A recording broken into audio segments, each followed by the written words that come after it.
Science के PYQ यानी विज्ञान का पीवाईक्यू ना करने वाले लोग पछताएंगे बीपीएससी एग्जाम्स में, बीपीएससी प्रीलिम्स में। और सिर्फ साइंस ही नहीं, ऑल टॉपिक्स जैसे कि बिहार स्पेशल, एंशियंट हिस्ट्री और भी अर्थव्यवस्था, पॉलिटी। ऐसा मैं इसलिए नहीं कह रही क्योंकि पीवाईक्यू से 50% क्वेश्चन आते हैं, ये गारंटीड है। तो प्लीज़ सारे पीवाईक्यू के क्लास देख के ही अपने प्रीलिम्स की तैयारी करो, ठीक है। और ये पीवाईक्यू के क्लासेस के ये चैनल है जहाँ पे आपको हर टॉपिक के प्रीलिम्स के पीवाईक्यू मिलते हैं। और सारे टॉपिक्स हो गए हैं अबाउट, ये लास्ट टॉपिक साइंस का चल रहा है जिसमें भौतिकी कंप्लीट हो गया, रसायन चल रहा है। रसायन में 80 क्वेश्चंस कंप्लीट हो चुके हैं। जिसने नहीं देखा वो बहुत देर हो पीछे हो रहे हो, जाके प्लीज़ 1 बाय 1 देखते जाओ।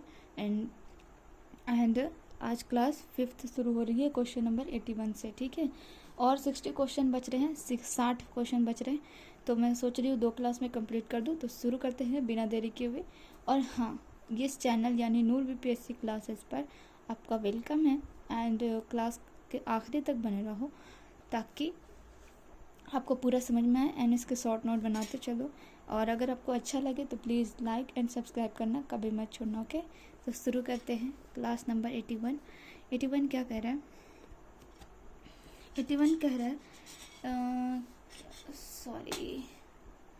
देखो 81 क्या कह रहा है, पानी का पीएच मान होता है। तो 7 रिपीटेड क्वेश्चन है, पहले भी मैं बता रखी हूँ। देख लो कहाँ पे दिखाऊँ, देखो ये यहाँ पे पूछा था, ये मैंने बताया था इसके बारे में। 7 का उदासीन होता है और इसका पीएच 0 होता है। एक जगह और क्वेश्चन था, शुद्ध जल का पीएच मान 0 होता है। एंड यहाँ भी क्वेश्चन है, ठीक है। तो 7 होगा, ऑप्शन नंबर बी राइट हो जाएगा। क्वेश्चन नंबर 82 क्या कह रहा है? 82 कह रहा है ग्रीन हाउस गैसों का मुख्य घटक। ये भी most very important repeated question, कई बार आ गया, मतलब 2 से 3 बार आ गया अभी 80 क्वेश्चन में। तो इम्पोर्टेंट हो गया ना। जो डबल स्टार या स्टार मार्क है उसको तो ज़रूर से ज़रूर नोट करना आपके लिए बहुत ज़्यादा ज़रूरी है। तो मुख्य घटक है, उपयुक्त में से कोई नहीं, क्योंकि उसमें देखो carbon dioxide, nitrogen oxide, methane, जलवाष्प सब होता है, ठीक है। तो ऑप्शन नंबर ई इसका राइट हो जाएगा। और मुख्य घटक ये सब होते हैं। देखो ऑक्सीजन की अनुपस्थिति में होती है। तो मतलब ऑक्सीजन किस में नहीं होता, अनुपस्थित होता है, तो वो होता है केरोसिन में, यानी ऑप्शन नंबर ए एकदम राइट हो जाएगा। क्योंकि केरोसिन एक हाइड्रोकार्बन है, तो हाइड्रोकार्बन में हाइड्रोजन एंड कार्बन होता है, ऑक्सीजन नहीं, ठीक है। तो ये बात याद रखना, ये इसका एक्सप्लेनेशन है, ध्यान से देख लो। अब हम आते हैं क्वेश्चन नंबर 84 पे। 84 क्या कह रहा है? प्राकृतिक रबर किसका बहुलक है? तो ये आइसोप्रीन, अभी हम लोगों ने पीछे देखा था, कितना क्वेश्चन रिपीट हुआ है यार। सिर्फ रिपीटेड क्वेश्चन ही कर लेना तो वहाँ 10 क्वेश्चन अगर केमिस्ट्री से आने वाला है तो 5 क्वेश्चन तो ऐसे ही बन जाने वाले हैं। तो आइसोप्रीन होता है, ठीक है। नियोप्रीन और थाइलकोहल संश्लेषित रबर के उदाहरण है, ठीक है। रबर को सल्फर के साथ मिलाकर गर्म करने की प्रक्रिया को वल्कनाइजेशन कहा जाता है। इससे रबर के एक निश्चित प्रकार का आकार मिलता है, ठीक है। और जैसे देखो ब्यूटाडाइन स्टाइरीन रबर का उपयोग बबल गम बनाने में उपयोग किया जाता है। तो ये भी याद रखना है।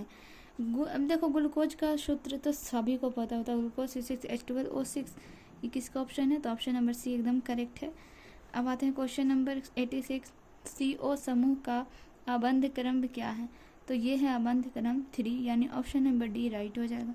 अबंध क्रम मतलब बॉन्ड ऑर्डर। अब बॉन्ड ऑर्डर क्या होता है? देखो अबंध क्रम यानी बॉन्ड ऑर्डर परमाणु की एक जोड़ी के बीच मौजूद रासायनिक बंधों की संख्या दर्शाती है, ठीक है।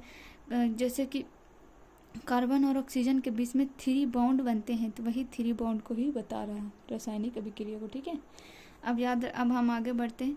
और देखो ये 65 बीपीएससी का एग्ज़ाम है, 65 बीपीएससी का है। तो ये क्वेश्चन का देख लेते हैं। देखो क्या कर रहा है, 87 क्वेश्चन नंबर है। रसायन विज्ञान के अनुसार निम्न में से कौन सा भौतिक परिवर्तन का उदाहरण है? परिवर्तन से क्वेश्चन जरूर याद रखेंगे, रासायनिक परिवर्तन, भौतिक परिवर्तन, इंपॉर्टेंट टॉपिक है, समझते चलेंगे, ठीक है। तो देखो एक बात याद रखना, जिसको फिर से पुनः उसके रूप में नहीं लाया जा सकता जो परिवर्तन के बाद, तो उसको रासायनिक परिवर्तन कहते हैं। और जिसको फिर से लाया जा सकता है उसको भौतिक परिवर्तन कहते हैं, ठीक है। तो देखो पानी का उबलना एक क्या है, आप बताइए ये क्या है। तो ये है पानी का उबलना है। देखो भौतिक परिवर्तन है ना, पानी का उबलना कहाँ गया, ऑप्शन नंबर बी राइट हो जाएगा।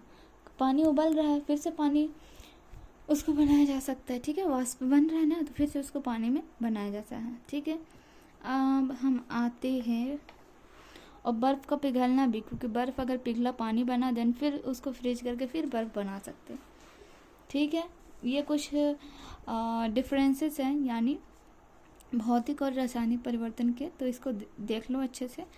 और हम आते हैं क्वेश्चन नंबर 88। क्या कह रहा है, निम्न में से कौन सा एक अलौह धात्विक है। अलौह मतलब हो जिसमें आयरन की उपस्थिति नहीं है, तो ऑप्शन नंबर ई होगा उपयुक्त में से कोई नहीं या अधिक।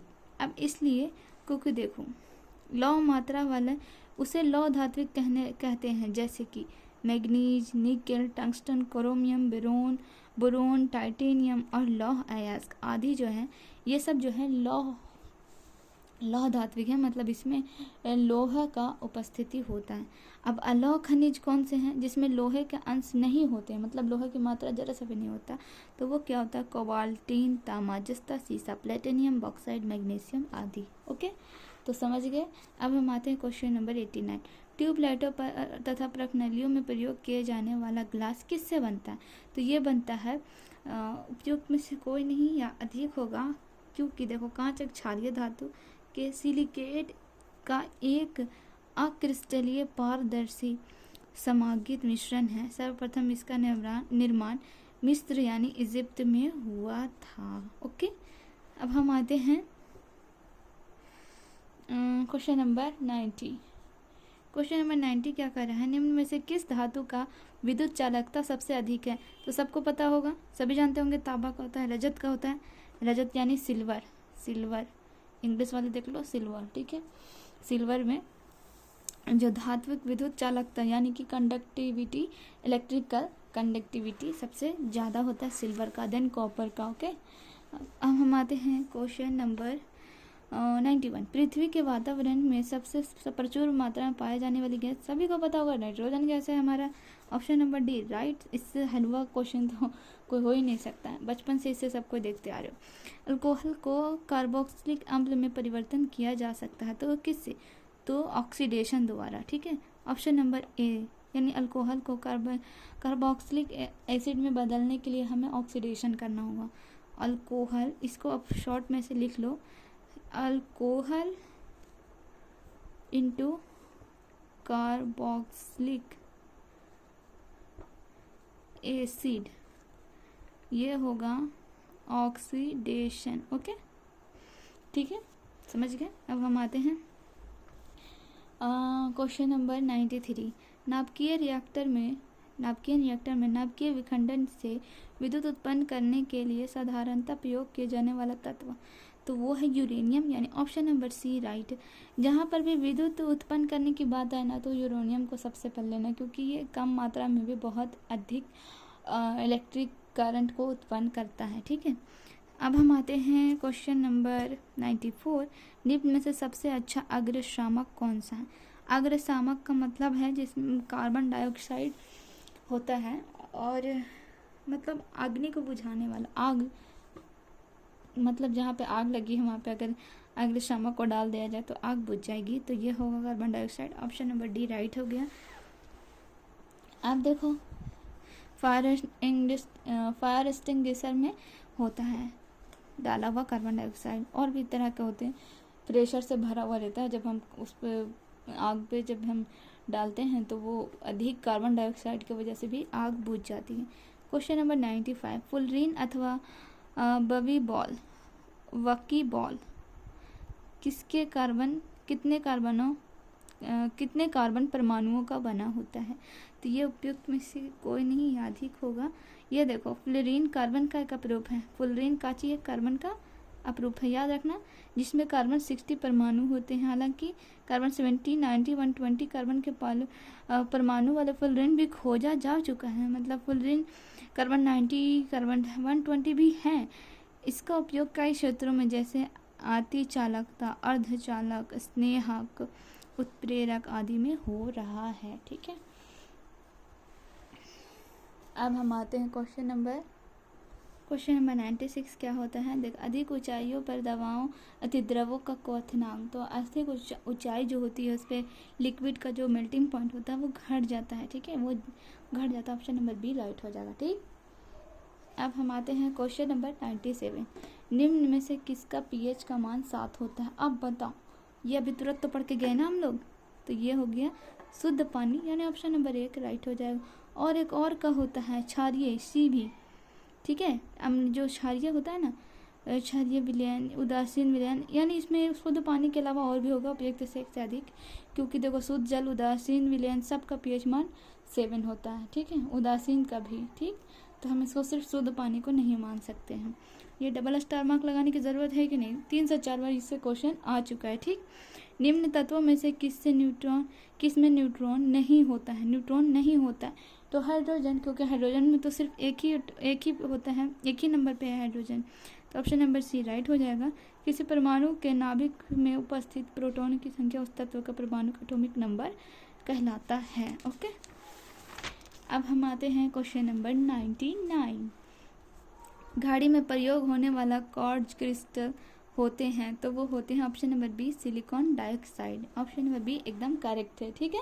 अब हम आते हैं क्वेश्चन नंबर 100। ब्रोमीन होती है, तो ब्रोमीन होती है लाल द्रव, यानी ऑप्शन नंबर डी एकदम राइट है, बिल्कुल करेक्ट है। ब्रोमीन हैलोजन वर्ग का सदस्य है। ये याद रख सकते हो ना कि ब्रोमीन क्या है, हैलोजन वर्ग का सदस्य है, मतलब हैलोजन ग्रुप में आती है। यह गहरा लाल तीक्ष्ण गंध वाला वाष्पशील द्रव होता है। कमरे के ताप पर यह द्रव अवस्था में रहता है। यह अज्वलनशील एवं जल में अल्प विलय होता है। तो अच्छे टॉपिक है, अच्छे पॉइंट है याद रखने के लिए। तो मैं 101 पे बढ़ूँ, 10 क्वेश्चन और करना चाहोगे? मैं क्या सोच रही हूँ, हाँ कर देते हैं, फिर कल के क्लास में आखिरी कंप्लीट हो जाएगा एंड देन बायो में हम लोग चले जाएंगे। तो ठीक है, बने रहो और आगे 10 क्वेश्चन तक, क्वेश्चन नंबर 110 तक, ठीक है। वेल्डिंग में प्रयोग होने वाली गैसें हैं, तो वेल्डिंग में क्या oxygen and acetylene. Option number C एकदम राइट है, वेल्डिंग करने के लिए यही गैस का इस्तेमाल किया जाता है। Question number 102। देखो, गैल्वेनाइड लोहे में पाइप पर परत होती है, तो वो क्या परत चढ़ाया जाता है, वो जस्ते का परत चढ़ता है। ऑप्शन नंबर ए एकदम राइट है, ठीक है। गैल्वेनाइड लोहे, बहुत सारे जो सामान होते हैं वो गैल्वेनाइड लोहे के बना जाते हैं, ठीक है, शुद्ध रूप के लोहे के नहीं बन सकते। क्वेश्चन नंबर अब हमारे हैं, कहाँ आ रहे हैं, और गैल्वेनाइड लोहे गैल्वेनाइजेशन प्रोसेस से बनता है, ये भी बात याद रखना। कपड़े साफ करने में प्रयोग होने वाले डिटर्जेंट हैं, तो वो क्या है, sulphonate. Option number D right हो जाएगा, ठीक है। अब हमारे क्वेश्चन नंबर 104। वह तत्व जो मानव पसीने के माध्यम से उत्सर्जित होते हैं वह क्या है, तो वह सिर्फ एक मैं नहीं बता सकती क्योंकि इसमें और भी ऑप्शन है, तो उपयुक्त में से एक से अधिक होगा। क्योंकि देखो, पसीना मुख्यतः पानी होता है, किंतु इसमें खनिज, अम्ल, urea, sodium, potassium, calcium, magnesium, zinc, iron आदि तत्व भी पाए जाते हैं। तो नॉर्मल पसीना कभी कभी मत कहना, किसी काम से अगर किसी काम करने के बाद अगर पसीना निकला तो पसीना निकला तो ये बता सकते हो कि मैंने इतने सारे तत्व अपने बॉडी से निकाल दिए इस काम करने के खातिर, ठीक है। Question number 105। नीला थोथा रासायनिक रूप से है, तो नीला थोथा रासायनिक रूप से है कॉपर सल्फेट। ऑप्शन नंबर नहीं, नीला थोथा यानी blue vitriol. Option number C एकदम राइट हो जाएगा, ठीक है। अब हम देख लो, ब्लू विट्रोल भी होता है, ग्रीन विट्रोल होता है, एक वाइट विट्रोल होता है। तो ब्लू विट्रोल कॉपर सल्फेट में 5H2O, ग्रीन विट्रोल FeSO4 में 7H2O, और जो वाइट विट्रोल होता है उसमें ZnS4 में 7H2O होता है, ठीक है। मैंने ओरली बोल दिया, तो अगर लिखना चाहो तो लिख लेना, ठीक है। ऐसे यहाँ पे लिखी हुई है तो आप लोग देख के लिख लेना। क्वेश्चन नंबर 106 कह रहा है, एक परमाणु के केंद्र का धनावेशित हिस्सा कहलाता है, तो वो धनावेशित क्या होता है, वो न्यूक्लियस हिस्सा होता है, ठीक है। क्योंकि धनावेशित है तो उसमें प्रोटॉन होते हैं, तो ऑप्शन नंबर डी होगा न्यूक्लियस, ठीक है। और प्रोटॉन होने के कारण ही उसे धनावेशित कहा जाता है, क्योंकि न्यूट्रॉन पे तो कोई चार्ज ही नहीं होता है, ठीक है। अब हम आते हैं 107। एक ठोस के सीधे गैस में परिवर्तन को क्या कहते हैं, तो ये ऊर्ध्वपातन यानी सब्लिमेशन कहते हैं। ऑप्शन नंबर ए राइट हो जाएगा, ठीक है। क्वेश्चन नंबर, ये इसका एक्सप्लेनेशन पढ़ दो। देखो, सब्लिमेशन एक भौतिक रासायनिक प्रक्रिया है जिसमें कोई पदार्थ अपनी ठोस अवस्था से सीधे गैस में परिवर्तित हो जाती है। ठीक है, इस पूरी प्रक्रिया के दौरान पदार्थ की अवस्था किसी मध्यवर्ती द्रव अवस्था में परिवर्तित नहीं होती। मतलब कोई पिछला पार्ट या कोई पिछला प्रोडक्ट नहीं बनता, डायरेक्ट वो सॉलिड होता है और देन गैस में परिवर्तित हो जाता है सब्लिमेशन प्रोसेस से। कपूर का ठोस अवस्था से सीधे वाष्प रूप में उड़ जाना ऊर्ध्वपतन है। और ठोस मतलब सीधे सॉलिड रूप में होता है एंड देन गैस बन के उड़ जाता है, जो कपूर होता है, तो उसको भी हम सब्लिमेशन कहते हैं। ठीक है, क्वेश्चन नंबर 108, निम्नलिखित में से सबसे भारी धातु है। तो भारी धातु प्लेटिनम है, ऑप्शन नंबर डी राइट है। अब ये तो बताने लायक है, इसे तो मुझे बताना ही पड़ेगा। देखो प्लेटिनम सर्वाधिक भारी धातु तत्व है। ओके, इसे तो लगा लो घेरा। ठीक, सबसे हल्का तत्व हाइड्रोजन, सबसे हल्की धातु लिथियम, सबसे भारी तत्व ऑस्मियम, सर्वाधिक विषैली धातु प्लूटोनियम। विषैली मतलब जहरीली, डेंजरस है ये चीज़, तो प्लूटोनियम। आप किसी को बोल सकते हो you are working like a plutonium. ठीक है, प्लूटोनियम। अब क्वेश्चन नंबर 109, स्टेनलेस स्टील एक मिश्र धातु है, तो वो किसका है? तो उसमें कोई होता है, फिर में से एक से अधिक होगा, क्योंकि देखो स्टील में क्रोमियम और निकल मिलाकर जंगरोधी बनाया जाता है, जिसमें स्टेनलेस स्टील भी कहते हैं। इसी प्रकार स्टील में अलग अलग तत्वों को मिलाकर, जैसे tungsten steel, silicon steel, cobalt steel, manganese steel, निकल स्टील आदि भी बनाए जाते हैं। ठीक है, अब हम आते हैं क्वेश्चन नंबर 110, जो कि आज के क्लास का लास्ट क्वेश्चन है। तो टूटी हुई हड्डी की रक्षा के लिए प्लास्टर ऑफ पेरिस का प्रयोग होता है।